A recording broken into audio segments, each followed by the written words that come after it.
성도님들 주님의 이름으로 환영합니다. 예수 그리스도 안에서 은혜와 평강이 넘치시는 하루, 그리고 오늘 예배 시간이 되기를 소원합니다. 우리 찬송가 298장 우리 하나님께 찬양 올려드립니다.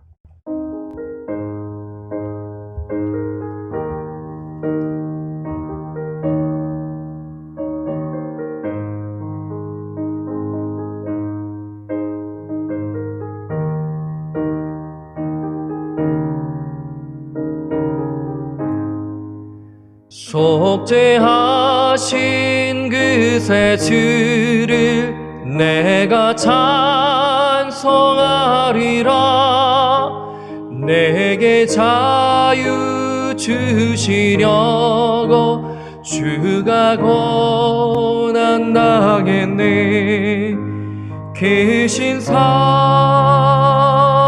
찬양하리.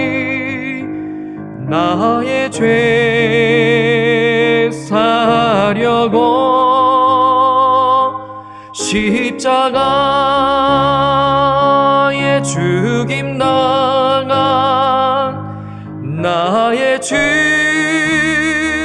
찬양하리. 내가 구원받은 증거 기뻐 전파리라. 내 죄 모두 담당하신 주의 사랑 크셔라. 크신 사랑 찬양하리. 나의 죄 사려고 십자가에 죽임 당한 나의 주 찬양하리. 승리하신 그 새 주를 내가 찬송하리라. 죄와 죽음 지옥 권세 주가 모두 이겼네. 크신 사랑 찬양하리. 나의 죄 사려고 십자가에 죽임 당한 나의 주 찬양하리. 고마우신 그 새 주를 내가 찬송하리라. 죽음에서 생명이로 나를 인도하셨네. 크신 사랑 찬양하리. 나의 죄 사려고 십자가에 죽임 당한 나의 주 찬양하리.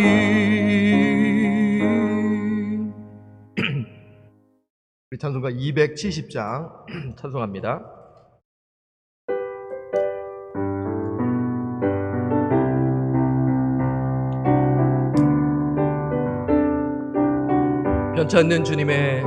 편찮는 주님의 사랑과 거룩한 보혈의 공로를 우리 다 찬양을 합시다. 주님을 만나볼 때까지 예수는 우리를 깨끗게 하시는 주시니 그 옆이 우리를 눈보다 더 희게 하셨네. 우리 우리를 깨끗게 한 피는 무궁한 생명의 물일세. 생명의 구원을 받은 자 하나님 찬양을 합시다. 예수는 우리를 깨끗게 하시는 주시니 그의 피 우리를 눈보다 더 희게 하셨네. 주님의 거룩한 보혈을 날마다 입으로 간증해 담대히 싸우며 나가세. 천국에 들어갈 때까지 예수는 우리를 깨끗게 하시는 주시니 그의 피 우리를 눈보다 더 희게 하셨네. 십자가 단단히 붙잡고 날마다 이기며 나가세. 머리에 면류관 쓰고서 주 앞에 찬양할 때까지 예수는 우리를 깨끗게 하시는 주시니 그의 피 우리를 눈보다 더 희게 하셨네. 우리 413장 또 한 장 더 찬양합니다. 413장입니다.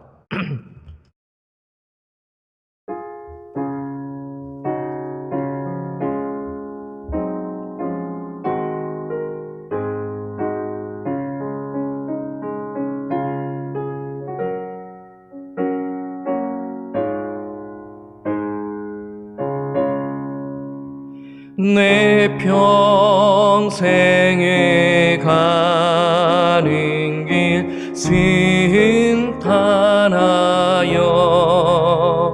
늘 잔잔한 강 같은 지 깊은 바람이 섞어 어렵듯이 나의 영혼은 늘 편하다. 내 영혼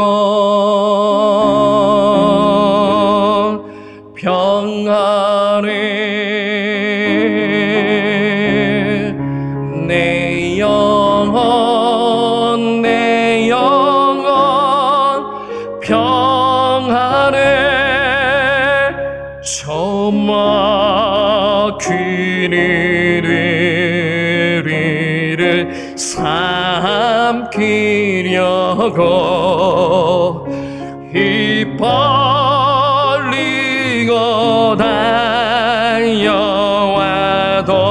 달려와도 주 예수를 위리에 대장되리. 끝내 싸워서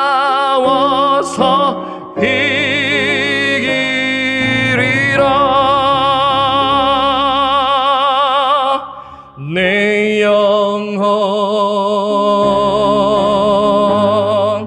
평안해. 내 영혼 평안해. 내 지은 죄 주홍빛 같더라. 주 예수께 다니면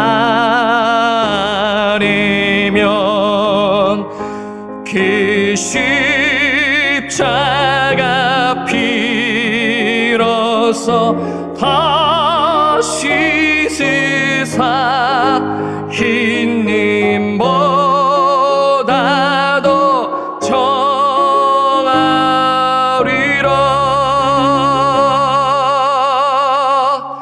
내 영혼 평안해. 내 영혼 평안해. 저 공중의 구름이 일어나면 긴 나팔이 울릴 때에 주 오셔서 세상을 심판해도 나의 영혼은 법 없으리. 내 영혼 평안해. 내 영혼 평안해.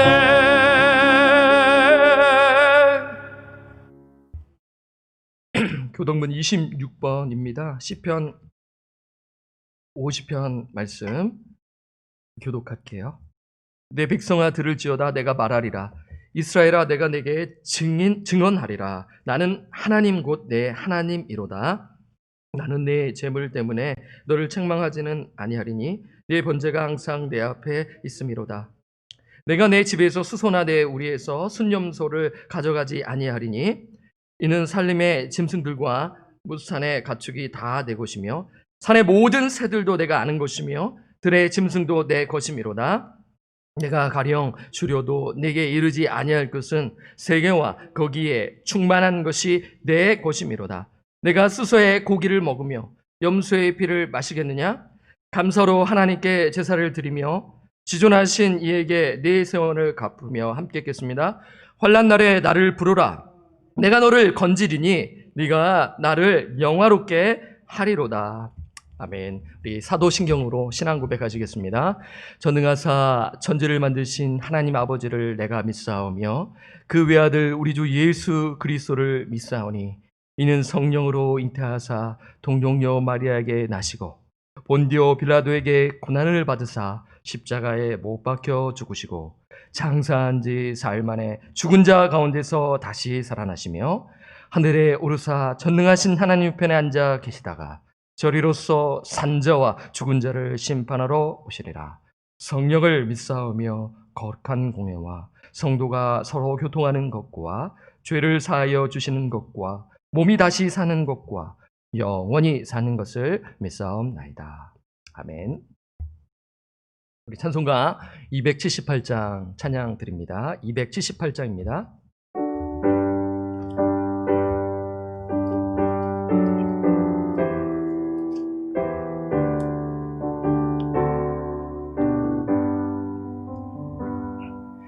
여러 해 동안 주 떠나 세상 연락을 즐기고 저 흉악한 죄에 빠져서 주인 해를 잊었네. 사랑의 예수리 내 마음을 건엽니다. 곧 들어와 나와 함께하며 내 생명이 되소서. 죄악의 죽을 인생을 심히 불쌍히 여기사 저 하늘의 영광 버리고 이 세상에 오셨네. 오 사랑의 예수님, 내 맘을 온유합니다.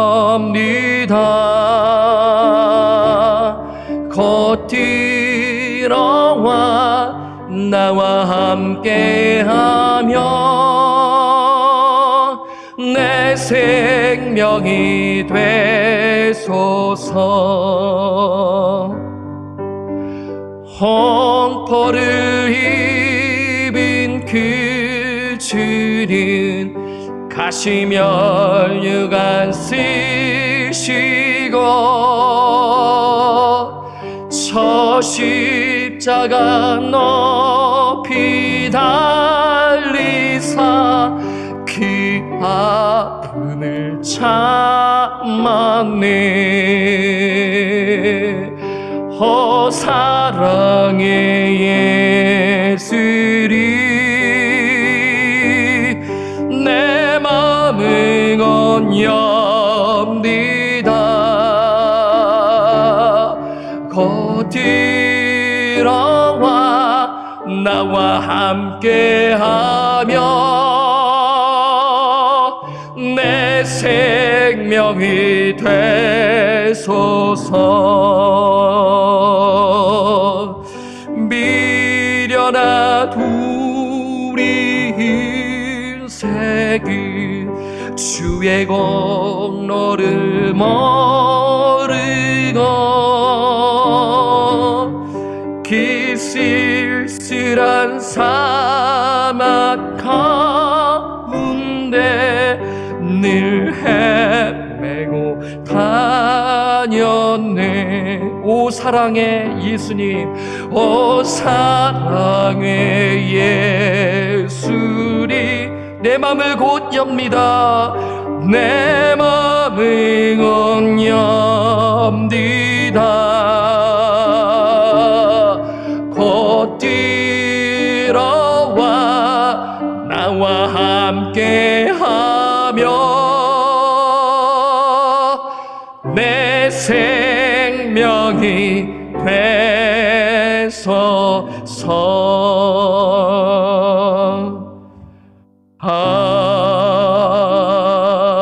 아멘. 오늘 우리에게 주시는 하나님의 말씀은 사무엘상 25장 36절에서 38절까지 말씀입니다. 구약성경 사무엘상 25장 36절에서 38절까지 말씀입니다. 석절인데요. 우리 함께 합독하도록 하겠습니다. 시작. 아비가일이 나발에게로 돌아오니 그가 왕의 잔치와 같은 잔치를 그의 집에 배설하고 크게 취하여 마음에 기뻐함으로 아비가일이 밝는 아침까지는 아무 말도 하지 아니하다가 아침에 나발이 포도주에서 깬 후에 그의 아내가 그에게 이 일을 말하매 그가 낙담하여 몸이 돌과 같이 되었더니 한 열흘 후에 여호와께서 나발을 치심에 그가 죽으니라. 봉헌기도 드려진 예물과 오늘 말씀을 두고 제가 기도하겠습니다. 사랑의 예수님, 우리의 죄를 속량하시고 우리에게 영원한 생명을 주신 그 은혜를 기억하며 그 은혜에 힘입어 이 시간 온라인 예배로 주 보좌 앞에 담대히 예배할 수 있는 특권과 은혜를 다시 한 번 더 부어주심에 감사함을 드립니다.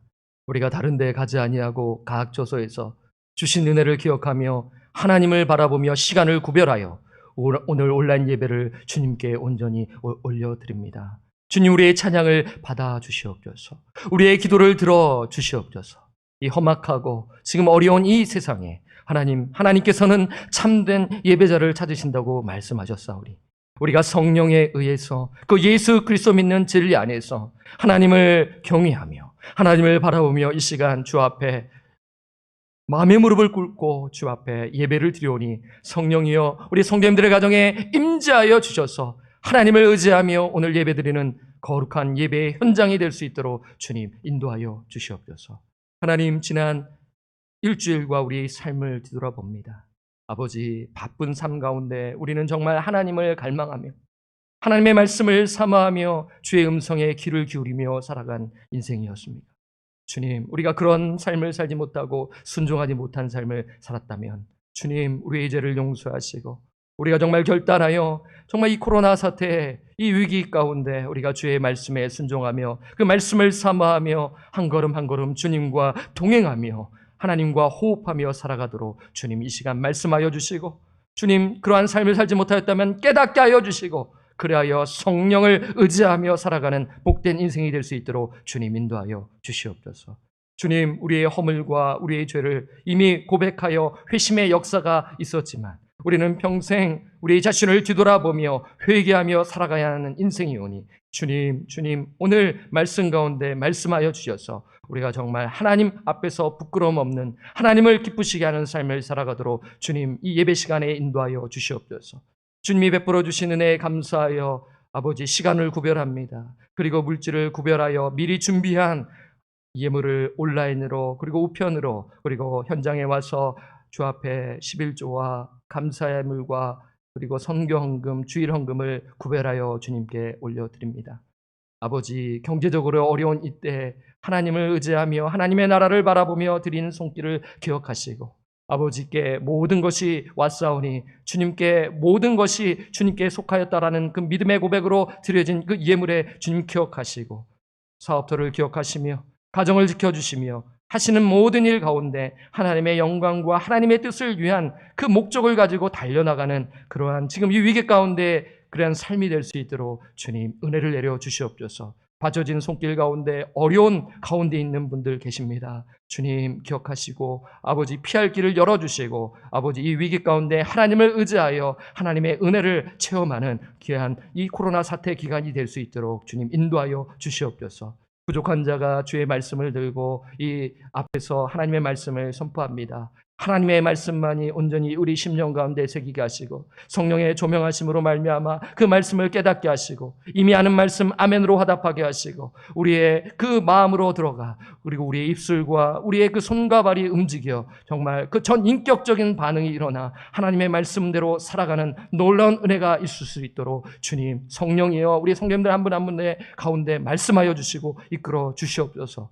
하나님께 감사를 드렸고 우리를 죄로부터 구원하여 주신 존귀하신 예수님의 이름으로 간절히 기도드립니다. 아멘.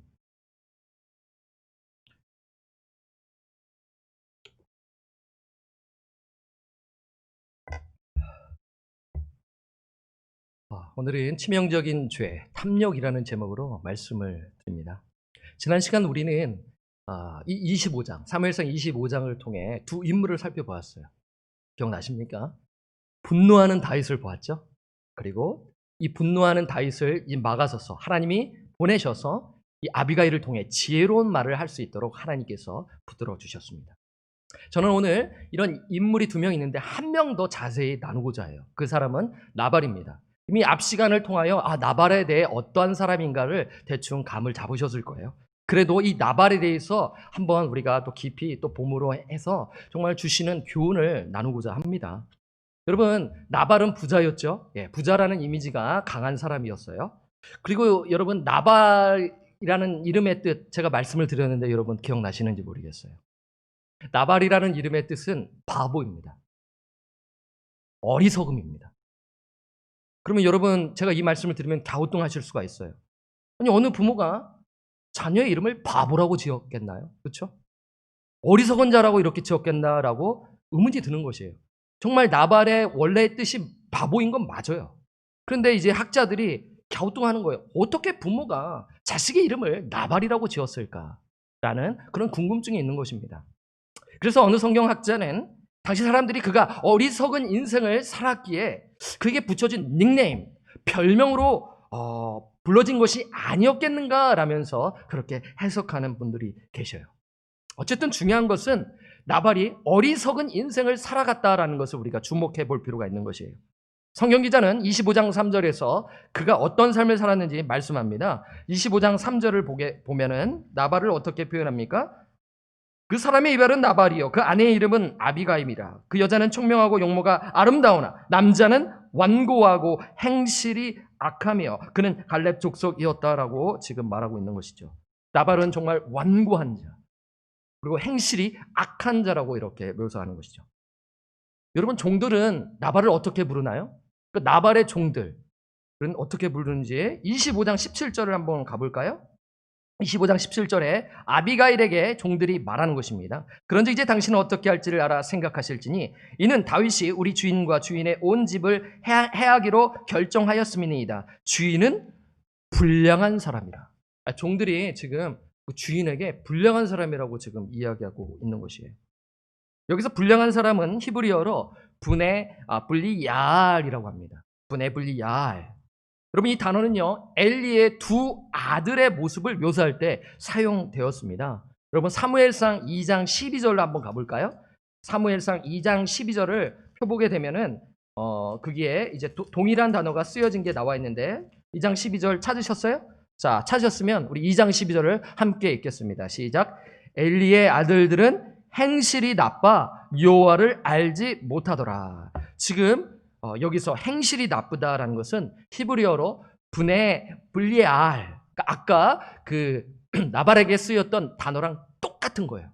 똑같은 단어인 것입니다. 그래서 불량한 사람이라고 이렇게 칭한 것이죠. 오늘 이 2장 12절에 보니까 엘리 아들들은 행실이 나빴어요. 그래요. 그리고 그 다음에 어떤 표현을 하죠? 여호와를 알지 못하더라. 여호와를 안다라는 건 야다이죠. 하나님을 깊이 경험하지 못한 자, 하나님과 무관한 삶을 산 인생을 말하고 있는 것입니다. 여러분, 이 어리석은 삶은 성경에서 되게 모욕적인 단어입니다. 성경에서 어리석다, 그 인생이 어리석다라는 것은 정말 최고의 모욕적인, 듣기 싫은 말 중에 하나인 것이죠. 하나님을 인정하지 아니하고 어떻게 보면 무신론자, 하나님이 없다 하는 자를 어리석은 자라고 시편 기자가 말하는 것 여러분 기억하실 거예요. 여러분, 지금 나발은요 무신론자가 아니에요. 하나님을 알고 있었어요. 하나님을 지식적으로는 알고 있었어요. 그렇지만 하나님과 무관한 삶을 살아가는 것입니다. 그는 부자였습니다. 하지만 그 자신의 재산이 자신의 것으로 생각하고 자신의 힘으로 부를 이루었다고 생각하며 살아가는 인생이었다. 이것이 어리석은 삶을 말하고 있는 것 아니겠습니까? 이로 인해, 그 부로 인해 그는 교만한 것입니다. 힘이 있으면 사람은 교만하기 쉬운 것이 아니겠어요? 그래서 교만하였고 가난한 자에게 인색한 삶을 살아가는 것이에요. 여러분, 인색하다라는 것을 한번 생각해 보시면 여러분, 사람이 인색하면 어때요? 느낌이요. 어떠세요? 따뜻합니까? 차갑습니까? 차갑습니다. 예, 막 냉기가 느껴지는 거예요. 여러분, 그 탐욕이라는 이 단어가 greed가 많이 씁니다. G-R-E-E-D. 그런데 조금 이 greed보다 조금 영어 단어 중에 고급 단어가 있는데 avarice가 있어요. avarice. A-V-A-R-I-C라고 합니다. A-V-A-R-I-C. avarice라고 얘기를 하는데요. 이 스펠의 마지막 세 글자가 뭐입니까? A-V-A-R-I-C-E. 아이스라는 거예요. 그러니까 좀 약간 흥미롭게 이것을 풀어낸다면 아이스입니다. 아이스. 여러분, 얼음을 계속 둬보세요. 어떻게 될까요? 차가워지면서 감각이 없어지는 것이죠. 그러니까 이제 이렇게 좀 재미나게 이야기하시는 그것을 제가 인용해서 말씀을 드리는데, 실제로 20세기 영국 소설가 도로시 세이어저라는 사람은 이 탐욕을 차가운 죄라고 이렇게 말하는 것이죠. 아니, 죄도 뜨거운 죄가 있고 차가운 죄가 있다라는 것이에요. 지난번에 제가 나태에 대해서 말씀을 드릴 때 나태는 차가운 죄라고 제가 말씀을 드렸어요. 나태해지면 무관심해지는 거예요. 이웃에 대해 무관심해지는 거예요. 그러면 냉랭한 사람이 되는 것이죠. 분노는 뭐예요? 뜨거운 죄인 것입니다. 활활 타오르는 것. 그러니까 이렇게 재미있게 그 죄의 그 성질을 말하는 그러한 분이 있다라는 것을 여러분들에게 소개를 드리는데요. 지금 이 탐욕이 지금 인색하여 차갑게 지금 보여짐을 우리에게 말씀하고 있는 것입니다. 여러분, 오늘 나발이 얼마나 탐욕적인 사람인지를 오늘 본문에서도 알 수가 있는 것이죠. 한번 25장 36절 오늘 본문을 펴서 한번 보도록 하겠습니다. 25장 36절 찾으셨으면 우리 함께 읽겠습니다. 시작. 아비가일이 나발에게로 돌아오니 그가 왕의 잔치와 같은 잔치를 그의 집에 배설하고 크게 취하여 마음에 기뻐하므로 아비가일이 밝는 아침까지는 아무 말도 하지 아니하다가. 여러분, 앞 사건을 기억나실 거예요. 아비가일이 다윗에게 지혜로운 말을 하고 분노를 잠재웁니다. 문제를 해결하였어요. 만약에 그것을 해결하지 않았다면 다윗이 그 나발과 나발의 남자들을 모조리 죽였을 것입니다. 그리고 그녀가 이제 이 문제를 해결하고 돌아왔는데 남편이 지금 무슨 일을 하고 있나요? 큰 잔치를 벌이고 있다라고 말하고 있는 것이죠. 큰 잔치를 자신의 집에 배설하여 그 술에 취해서, 포도주에 취해서 지금 기뻐하고 있는 것이에요. 나발은 그 식량을 구하는 자, 그 다윗에게는 인색했어요. 하지만 자신을 위해서는 큰 잔치를 열며 기뻐하는 것입니다. 그런데 성경 기자는 여러분 잘 보시기 바라요. 풍성한 잔치가 아니에요. 어떻게 표현합니까? 자, 36절에 보면 왕의 잔치와 같은 잔치라고 표현합니다. 아니, 그냥 잔치라고 하면 되잖아요. 풍성한 잔치라고 하면 되지 않습니까? 그런데 지금 왕의 잔치와 같은 잔치라고 이 표현한다라는 것은 결국 지금 사무엘상 저자가 의도를 가지고 지금 기록한 것을 우리가 알 수가 있는 것이죠. 지금 무엇이냐면 나발과 사울을 지금 비교하는 것이에요. 나발과 사울이 정말 비슷한 점을 갖고 있는 사람을 지금 묘사하고 있는 것입니다. 여러분, 24장과 26장 상당히 비슷한 장입니다. 그 사이에 이 25장에 이 나발에 가는 에피소드, 그리고 아비가일에 대한 에피소드는 상당히 의도적인 것을 우리가 알 수가 있는 것이에요. 나발을 통해 누구를 볼 수 있는 거예요? 사울을 볼 수 있음을 지금 말하는 것이죠. 두 사람은 공통점을 가지고 있다고 말씀을 드렸습니다. 어떤 공통점이 있나요? 먼저는 이 두 사람은 다윗과 아주 가까운 관계였다는 것을 알 수가 있죠. 다윗은 사울의 사위인 것이에요. 충성스러운 보아였습니다. 정말 가까운 사이였지 않겠습니까? 그리고 다윗과 나발은 어떤 관계입니까? 같은 지파로서 친족인 것입니다. 이러한 유사점이 있는 것이에요. 두 번째로 나발과 이 사울의 그 비슷한 점은 이 두 명이 힘이 있는 사람들이었어요. 사울은 나라의 왕으로서 정말 그 권력과 부와 명예를 가진 자였다는 것을 알 수가 있는 것이죠. 나발 역시 부자로서 그 부를 과시하고 그리고 그 잔치를 벌면서 보여주는 것 아니겠습니까? 여러분, 옛날이나 지금이나 이 부자들은 과시하는 것 중에 하나가 풍성한 연애입니다. 그 풍성한 연애로서 자신의 부를 드러내는 거예요. 그리고 세 번째, 나발과 사울의 비슷한 점이 무엇이냐면 이 두 명이 다윗으로부터 은혜를 받은 자예요. 이 두 명으로부터 은혜를 받은 자였지만 그 은혜를 악으로 갚은 사람이었다는 것을 알 수가 있는 것이죠. 다윗은 일찍이 그 물맷돌로 골리앗을 물리칩니다. 만약 다윗이 골리앗을 물리치지 아니하였다면 사울은 죽임을 당했을 거예요. 나라가 어려움을 당했을 것입니다. 하지만 사울은 어떻게 하나요? 다윗에게 그 은혜를 갚는 것이 아니라 주유하고 있다는 것이에요. 나발은 어떻습니까? 다윗과 그 다윗의 부하들이 나발의 재산을 보호해 주었습니다. 그 블레셋과 그 약탈꾼과 그리고 그 짐승, 들짐승들로부터 그 재산을, 나발의 재산을 보호해 주었음을 우리가 잘 알고 있는 것이죠. 이러한 도움을 받았기에 그가 부를 얻을 수 있었고 더 재산이 늘어날 수 있다라는 것이에요. 아니, 이러한 도움을 받은 자가 이 은혜를 기억하지 아니하고 나발은 다윗에게 은혜를 갚지 아니하고 악으로 갚고 있다라는 것을 말하고 있는 것입니다. 지금 성경 기자는 나발이라는 인물을 지금 자세히 소개함으로 인하여서 그가 어리석은 인생, 사울 역시도 어리석은 인생을 살아가고 있다는 것을 말하는 것이죠. 여러분, 26장에 보면 21절에 보면은 사울이 자기 입으로 내가 어리석은 판단을 했다라고 말합니다. 이걸 통해서 나발이라는 인물을 통해 지금 그림자로서 사울을 보여주면서 지금 다윗이 이러한 상황 가운데 어떠한 삶을 살아야 할지를 지금 교훈을 주고 있는 것이죠. 자, 어쨌든 지금 저는 이제 나발에게 포커스를 맞추고 말씀을 드립니다. 이러한 어리석은 인생을 살아갔다라는 것을 말씀해 드리면서 나발은 지금 술에 취해 있었고 이 모습을 본 아비가일은 당장 말하지 않습니다. 당장 말했다가는 뭐 들리지도 아니하고 이해도 안 될 수가 있기 때문에 그 다음날 말하는 것이죠. 37절을 보겠습니다. 37절 함께 읽을까요? 시작. 아침에 나발이 포도주에서 깬 후에 그의 아내가 그에게 이 일을 말하매 그가 낙담하여 몸이 돌과 같이 되었더니라고 말씀합니다. 아비가일이 어떤 말을 했는지 성경에 나와 있지는 않아요. 분명한 것은 어떤 말을 했는지는 알 수는 없지만 우리가 상상할 수 있잖아요. 그녀는 사실 그대로 말했을 것입니다. 지금 좀 전에, 그러니까 어제 다윗이 400명의 부하들을 끌고 당신과 당신의 그 사람들을 다 죽이려 했습니다. 이러한 일을 이야기하지 않았나 이렇게 생각할 수 있는 것이죠. 이 말을 들은 나발의 반응이 어떤가요? 그가 낙담하여 몸이 돌과 같이 되었다라고 지금 말씀하고 있습니다. 우리는 나발이 아비가일의 말을 듣고 큰 충격을 받은 것으로 생각할 수 있죠.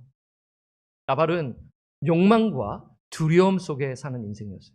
그런 힘이 있는 자였어요. 다윗의 그 소년들 앞에서는 정말 떵떵거리면서 크게 목소리를 내고 다윗을 무례하며 그 말을 했던 자가 지금 다윗이 죽이려 했다라는 말에 듣고 공포감에 휩쓸려서 지금 어려움에 처해 있다라는 것을 말하는 것이죠. 그 욕망과 두려움 속에 사는 인생, 사울도 마찬가지죠. 그 권력과 부를 가지고 있는데 늘 불안한 것이에요. 하나님을 묵상하며 하나님의 말씀을 묵상하며 살아가는 인생이어야 되는데 그가 묵상한 것은 다윗인 것이에요. 다윗을 묵상하며 살아가니까 엉뚱한 생각을 하게 되고 자기의 욕심과 욕망의 그 두려움 속에 살아가는 인생임을 지금 말하고 있는 것입니다. 여러분 25장 37절에 낙담하여는 히브리어로 바야못 리보입니다. 직역하면 그의 심장이 죽었다입니다. 그러니까 이것을 보고 심장마비를 일으킨 것으로 볼 수가 있는 것이죠.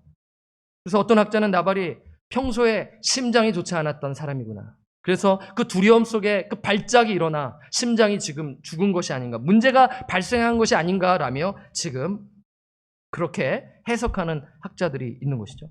하지만 성경 기자는 어떻게 말하나요? 자, 그의 죽음을 어떻게 해석하는지 38절에 나와 있습니다. 우리 38절을 우리 함께 읽겠습니다. 시작. 한 열흘 후에 여호와께서 나발을 치심해 그가 죽으니라. 열흘 후에 하나님께서 그를 치셨다라고 말하는 것이에요. 성경 기자는 나발이 하나님의 심판을 받은 것으로 기록한 것이죠. 여기서 우리가 알 수 있는 것은 다윗이 보복하지 않아도 되어야 하는 이유를 아는 것이죠. 하나님께서 심판하시기 때문에 다윗은 자신의 힘으로 심판하지 않아도 되는 것을 우리가 알 수가 있는 것입니다. 이것은 사울에게도 마찬가지예요. 다윗이 사울을 죽이지도 않아도 되는 이유가 무엇입니까? 하나님께서 직접 사울을 심판하시기 때문이에요. 이 교훈을 얻고 26장에서는 제가 다음에는 26장을 제가 말씀을 안 드릴 텐데요. 거기서도 다윗이 하나님의 주권을 인정하며 다윗을 살려주는 것이죠. 이러한 측면에서 왜 다윗이 직접 보복하지 않는 것이 정말 그게 지혜로운 인생이었다라는 것을 그 교훈을 주시는 것이죠. 그래서 지금 나발의 죽음은 사울의 미래를 보여주는 그림자인 것입니다. 이것을 통해서 지금 이 다윗이라는 그 인물의 중심을 두고 하면 우리가 교훈을 얻을 수 있고요. 저는 오늘 주제를 탐욕이라는 것으로 삼았기 때문에 그 주제로 여러분들하고 말씀을 드리도록 할게요. 그런데 여러분, 탐욕이 왜 치명적인 죄인가요? 오늘 말씀대로 탐욕을 부리면 죽음을 맞이하는구나. 그 결국에는 망하는구나. 패망하는구나. 그렇기 때문에 치명적인 죄인구다라고 우리가 말할 수 있죠. 근데 그것도 맞는 말이에요. 하지만 그리스도인에게 있어서 왜 치명적인 죄인가 우리는 고민해야 하는 것입니다. 그것이 무엇입니까? 탐욕이 우리에게 치명적인 이유는 탐욕이 여러분 생각나시면 잘 아시는 것일 거예요. 우상숭배이기 때문인 것이에요. 탐욕이 우상숭배이기 때문에. 그 재물을 탐하는 자가 그 재물이 하나님 노릇을 할 수 있다는 것을 말하는 것이죠.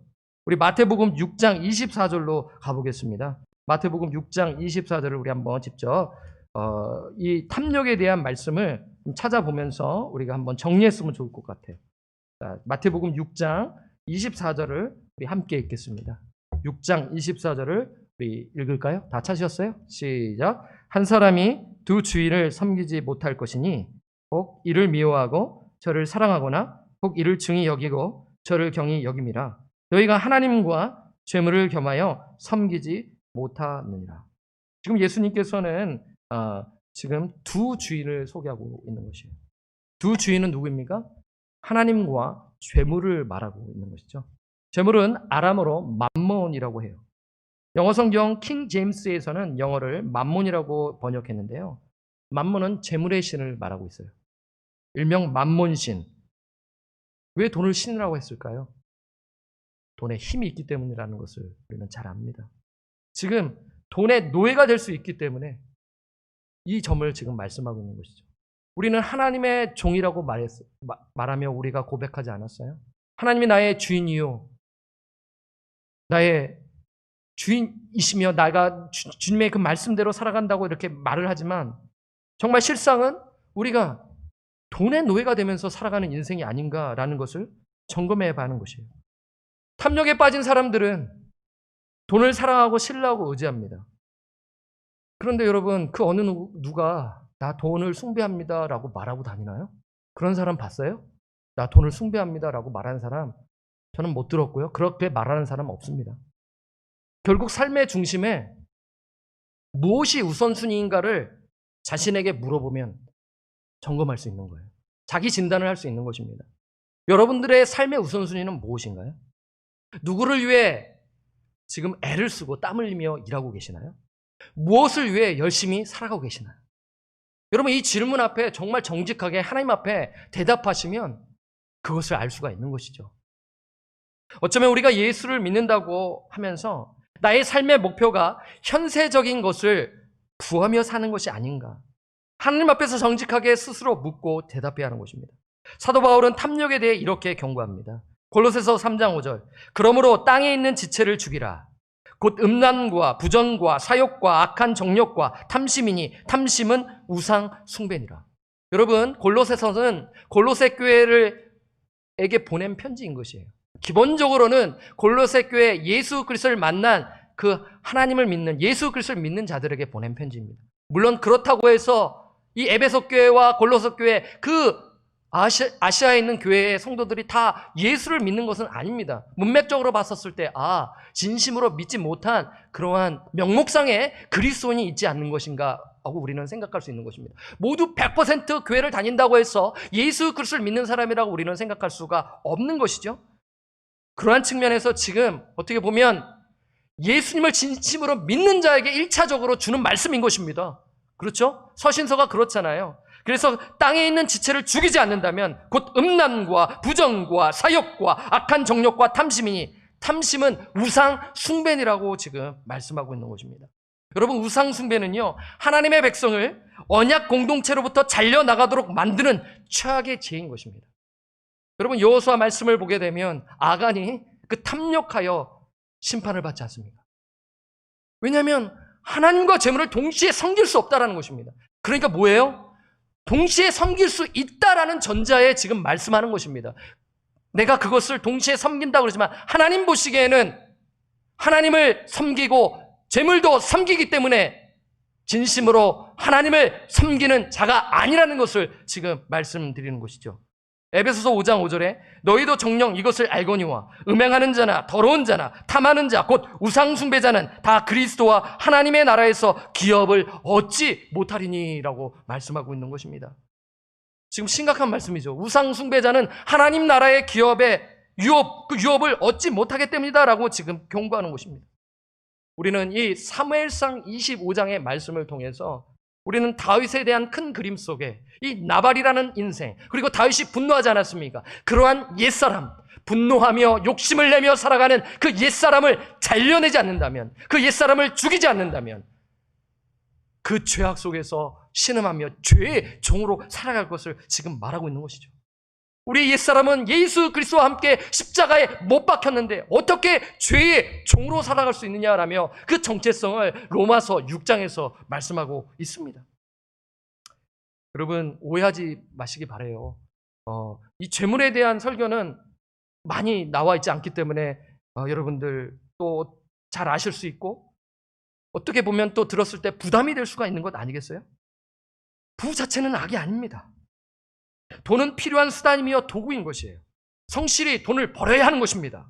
하지만 그 돈이 수단이 아니라 목적이 되고 욕망의 대상이 될 때 악의 원인이 될 수 있다는 것을 말씀드리는 것이에요.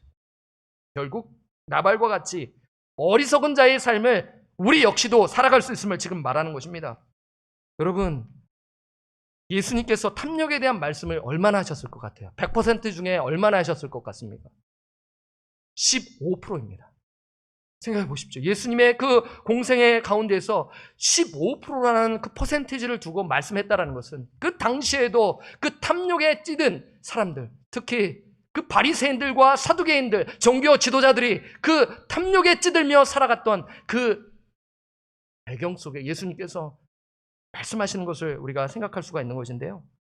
탐욕이 얼마나 치명적인 죄임을 예수님께서 말씀하시는 것을 우리가 알 수 있는 본문은 누가복음 12장에서 13절인데요. 여기서 이제 한 사람이 예수님께 찾아와요. 근데 이 한 사람이 예수님이 말씀하시는 설교를 듣고 있었습니다. 그러니까 천국과 지옥에 대한 말씀, 성령에 대한 말씀, 하나님의 그 섭리에 대한 말씀, 이러한 그 가르침을 곰곰이 이렇게 듣고 있었던 것이에요. 근데 이 사람이 이제 이 말씀을 듣고 있다가 질문이 생겼고 자신의 문제가 있어서 예수님께 찾아오는 것이에요. 그러니까 수많은 사람이 모였는데 그 무리 중에 이 사람이 딱 나와서 예수님께 질문하는 것입니다. 당시에 이러한 랍비들이 이제 어떻게 보면 이 사람은 예수님을 랍비로 생각했어요. 그러니까 랍비들의 그 문화 속에는 질문을 하고 토론을 하는 것이 일반적이었던 것이에요. 그래서 이 사람이 자신의 문제가 무엇이었냐면 법적 재산 문제였다라는 것이에요.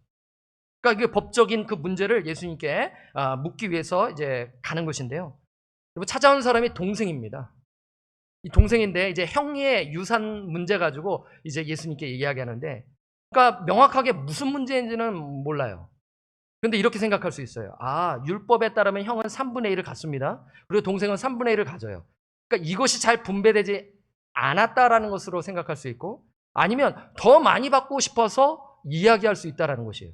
어떤 것은 우리가 알 수는 없지만 어쨌든 예수님의 설교를 듣고 이 문제를 이제 해결받기 위해서 예수님께 찾아오는 것이죠.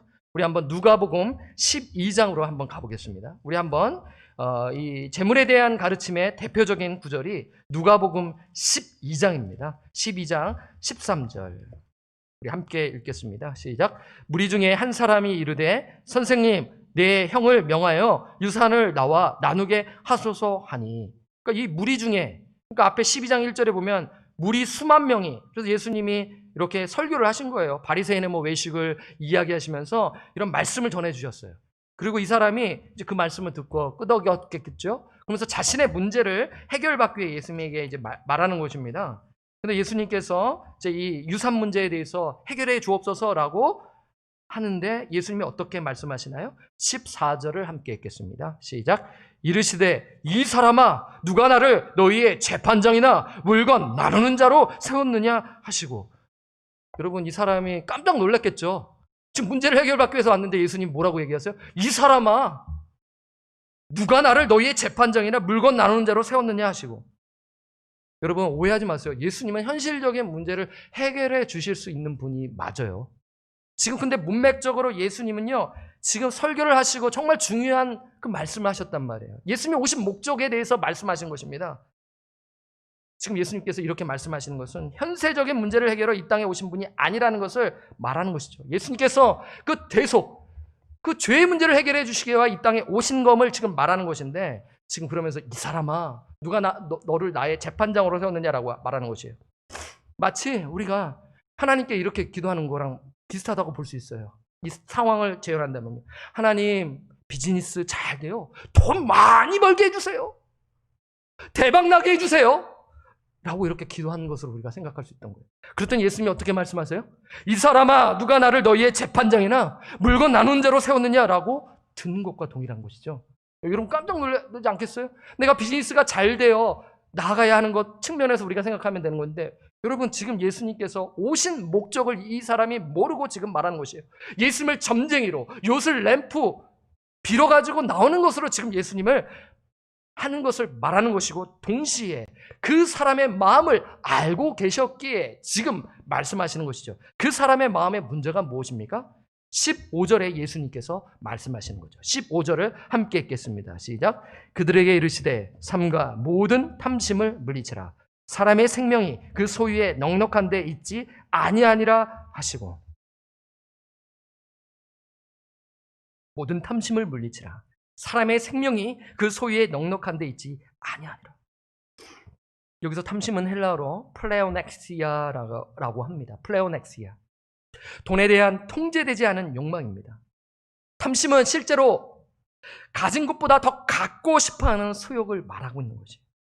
그러면서 예수님께서 탐욕이 얼마나 치명적인 죄인지를 예화를 통해서, 비유를 통해서 말씀하시는 것이에요. 그게 16절입니다. 16절에 보면, 제가 쭉 읽으면 여러분 따라와 주시기 바랍니다. 또 비유로 그들에게 말하여 이르시되 한 부자가 그 밭에 소출이 풍성하네. 심중에 생각하여 이르되 내가 곡식 쌓아 둘 곳이 없으니 어찌할까 하고, 18절 또 이르되 내가 이렇게 하리라. 내 곡간을 헐고 또 크게 짓고 내 모든 곡식과 물건을 거기 쌓아 두리라. 19절 함께 읽겠습니다. 시작. 또 내가 내 영혼에게 이르되 영혼아, 여러 해 쓸 물건을 많이 쌓아 두었으니 평안히 쉬고 먹고 마시고 즐거워하자 하리라 하되. 여러분, 이 말씀을 이렇게 읽어보면 이 사람이 뭐가 문제입니까? 라고 생각할 수 있어요. 이 사람 성공한 사업가라고 생각할 수 있지 않습니까? 이 부자는 성실하고 정직하게 일했습니다. 사기치지 않았어요. 그리고 현명하고 발빠르게 대처하는 사람입니다. 앞으로 곡식이 늘어날 것을 예상하면서 곡간을 더 크게 짓는 것입니다.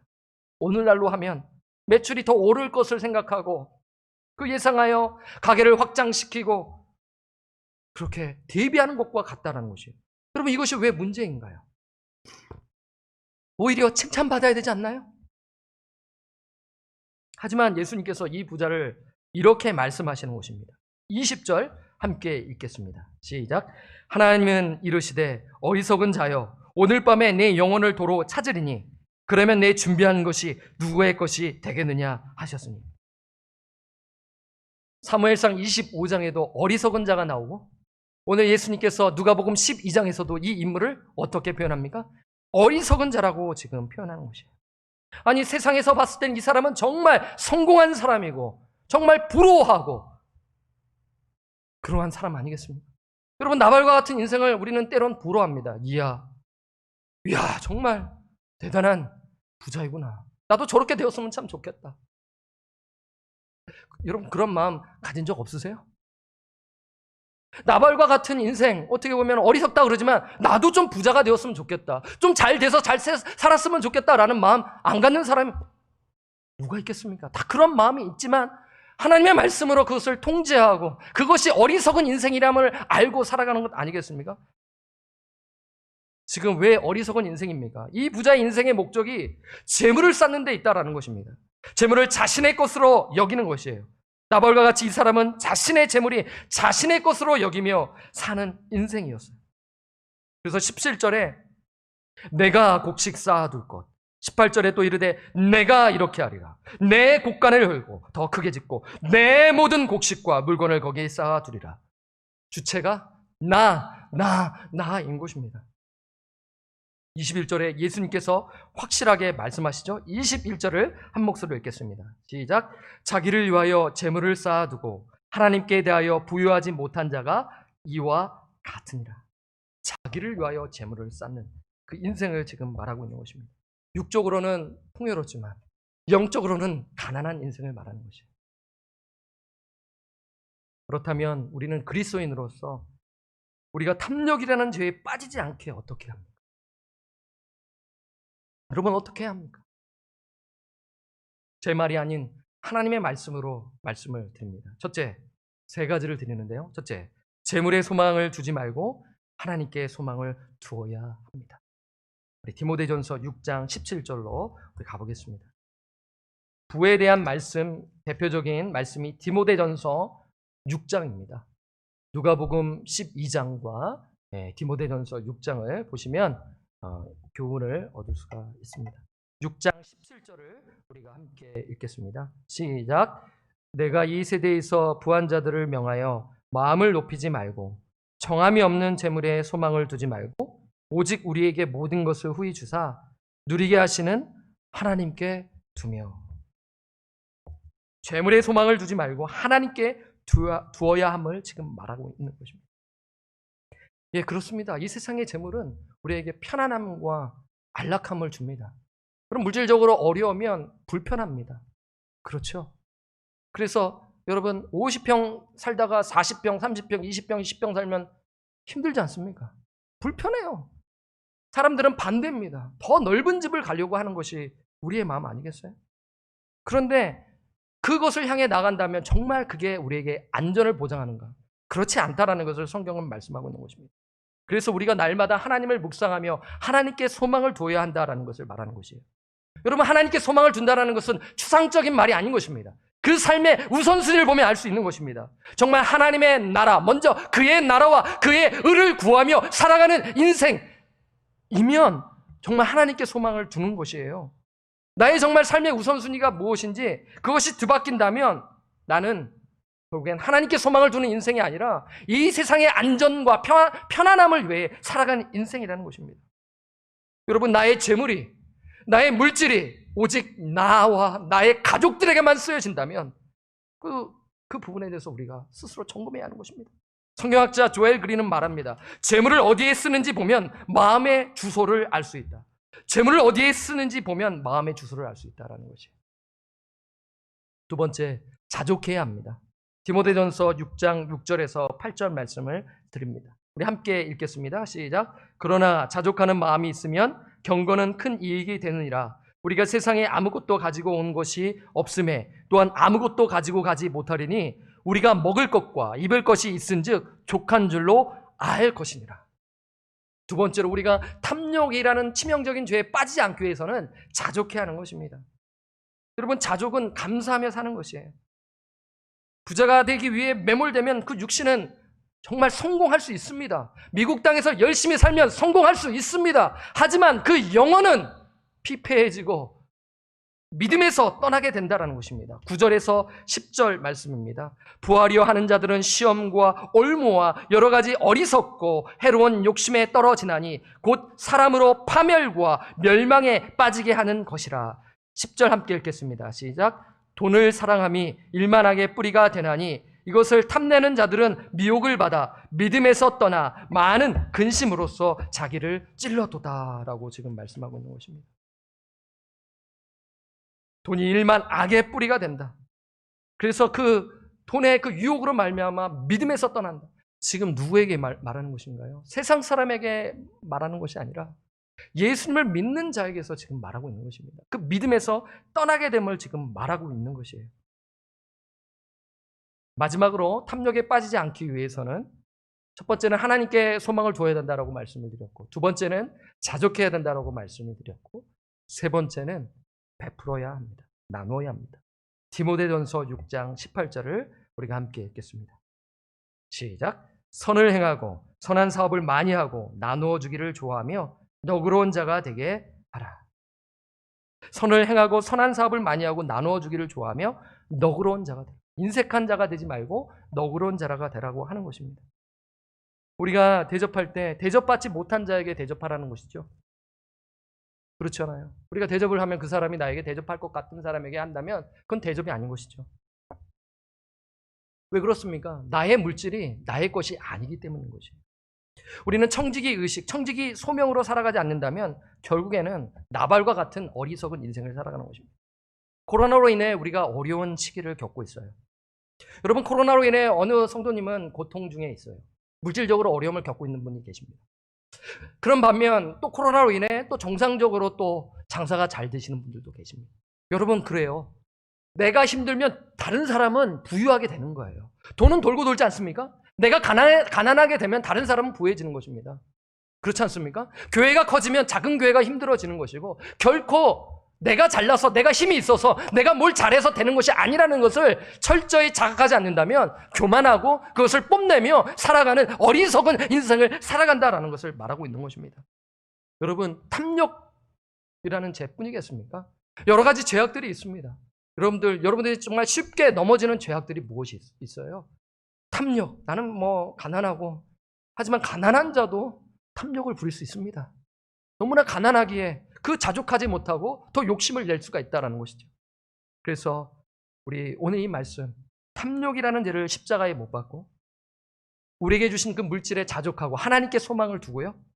그리고 우리가 여유가 되면 베푸는 삶을 살아가는 우리 방주의 권속들, 또 그러한 인생을 살아가는 우리 성도님들 되시기를 주님의 이름으로 간절히 축원합니다. 하나님 감사합니다. 이 시간 사무엘상 25장 말씀, 탐욕이라는 죄가 치명적인 것을 말씀을 드렸습니다. 주님, 이 어려운 시기에 우리가 하루하루를 살아가는 것이 쉽지 않음을 고백합니다. 주님은 우리의 마음을 아시고 그리고 성령께서 그 말씀을 통해 말씀해 주시는 것을 고백합니다. 주님, 우리 자신을 뒤돌아보게 하시고 탐욕적인 인생, 욕심을 부리는 인생이라면 내려놓게 하시고 아버지, 정말 오늘 말씀에 따라 하나님께 소망을 두며 그리고 자족하며 그리고 나누어주는 그런 삶을 살아가도록 인도하여 주시옵소서. 비록 가난하여 그렇게 못한다 할지라도 자족하며 하나님께 소망을 두게 하시고 피할 길을 열어주시고 또한 넉넉한 자는 아버지 어려운 자가 있다는 것을 기억하며 이 미국 땅에서 이 풍요로운 미국 땅에서 욕심을 부리는 인생이 아닌 하나님과 그의 나라와 그의 의를 구하며 살아가도록 주님 말씀하시고 인도하여 주시옵소서.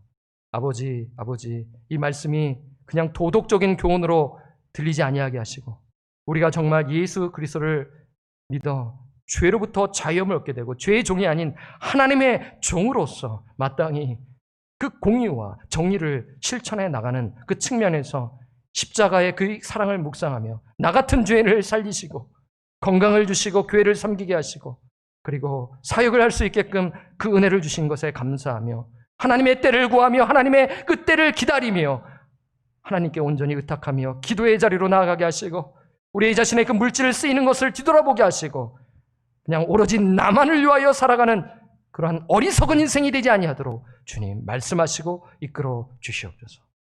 예수님의 이름으로 기도드립니다. 아멘. 우리 찬송가 268장을 찬송드립니다. 268장입니다.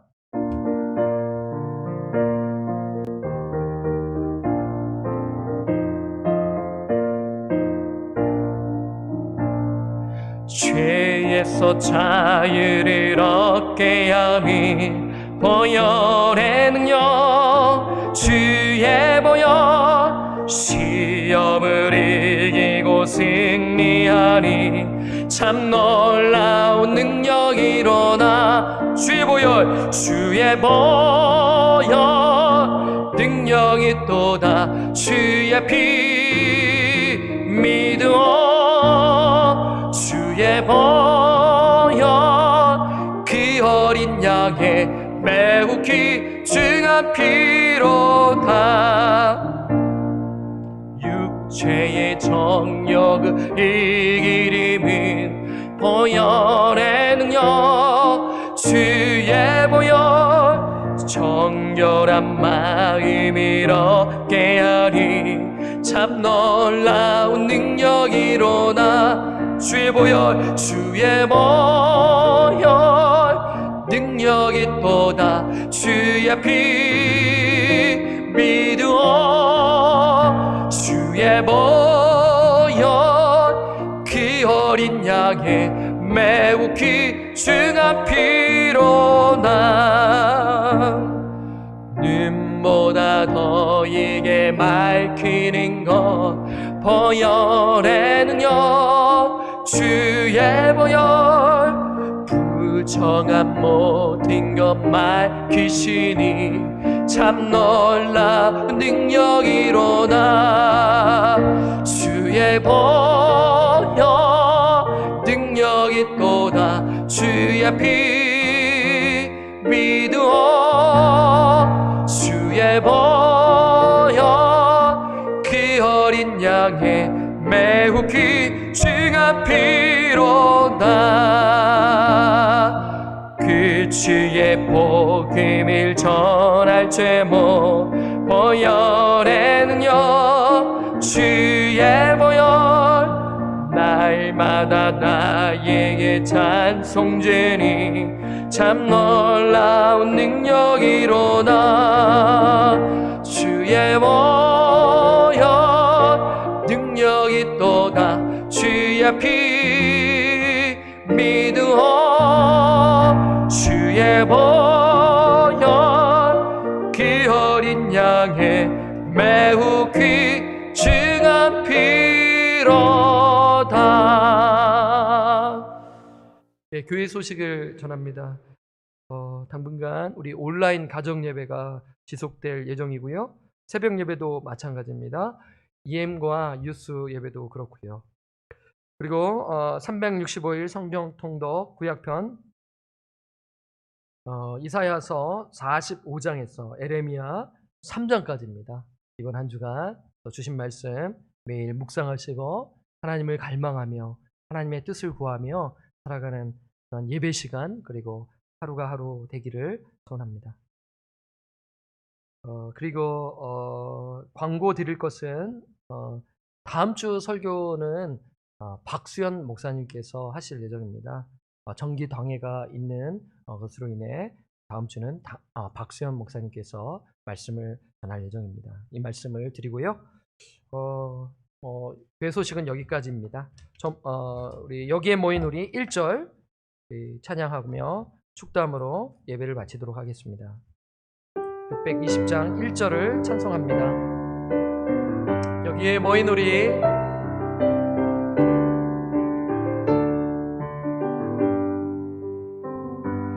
여기에 모인 우리 주의 은총 받은 자여라. 주께서 이 자리에 함께 계심이 아노라. 언제나 주님만을 찬양하며 따라가리니 시험이 당할 때도 함께 계심을 믿노라. 이 믿음 더 크세라. 이 믿음 더 크세라. 주가 지켜주신다. 어두운 밤에도 주의 밝은 빛 인도하여 주. 우리 서로를 축복하며 이 믿음 더욱 크세라. 이 믿음 더욱 크세라. 주님이 지켜주십니다. 주가 지켜주신다. 어두운 맘에도 주의 밝은 빛 인도하여 주신다. 이제는 우리 죄를 속량하신 우리 구주 예수 그리스도의 은혜와 하나님 아버지의 무한하신 사랑하심과 그 보혜사 성령님의 그 교통하심이 나발과 같이 욕심을 부리며 인색한 삶을 사는 자가 아닌, 재물에 소망을 두는 삶이 아닌 하나님께 소망을 두며, 그리고 베풀며, 그리고 하나님 앞에 늘 그 청지기적 그 소명의식을 갖고 살아가기로 다짐하시는 우리 성도들 머리 위에, 그리고 그 가정과 자녀들 머리 위에 지금부터 영원토록 함께 계실지어다. 아멘.